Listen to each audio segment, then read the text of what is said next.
ஏதோ வந்தோம் மாணவர்னா சாதாரண ஆட்கள் ஏதோ கல்லூரியில படிக்கிறாங்க அப்படின்லாம் நினைச்சிடக்கூடாது. ஏன்னா 23 வயது பகத்சிங்க்கு.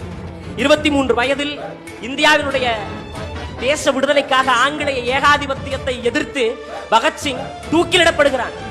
அப்பொழுது ஆங்கிலேயர்கள் பகத்சிங்கிடம் ஒன்று சொல்கிறார்கள், ஐயா நீங்கள் மன்னிப்பு கேட்டுருங்க, நீங்க மன்னிப்பு கேட்டுட்டீங்கன்னா நாங்கள் உங்களுக்கு விடுதலை செஞ்சிருவோம் அப்படின்னு சொல்றாங்க.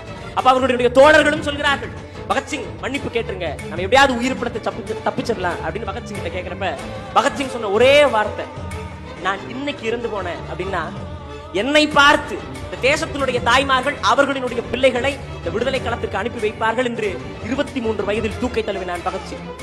ஆங்கிலேயர்களுடைய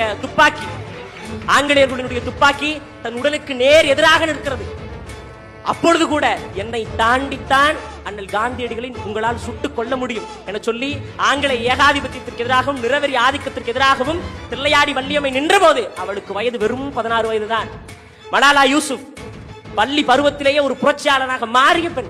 100 ஆண்டு கால கருப்பின மக்களினுடைய நிறவெறி ஆதிக்கத்தை விடுதலை பெற செய்வதற்கு நெல்சன் மண்டேலா தன்னுடைய புரட்சியை தொடங்கிய காலம் சட்ட படிப்பு படிக்கும் பொழுதுதான். சேகுவேராவும் படிக்கின்ற காலத்தில் தான் புரட்சி களத்திற்கு வந்தார். அப்படி என்றால் இந்த உலகம் முழுவதும் கட்டமைக்கப்பட்ட புரட்சி என்பது மாணவர் என்கின்ற விதையால் விதைக்கப்பட்டிருக்கிறது. அந்த விதையாக நாம் அனைவரும் மாற வேண்டும். நாம் அனைவரும் புரட்சியாளர்கள்.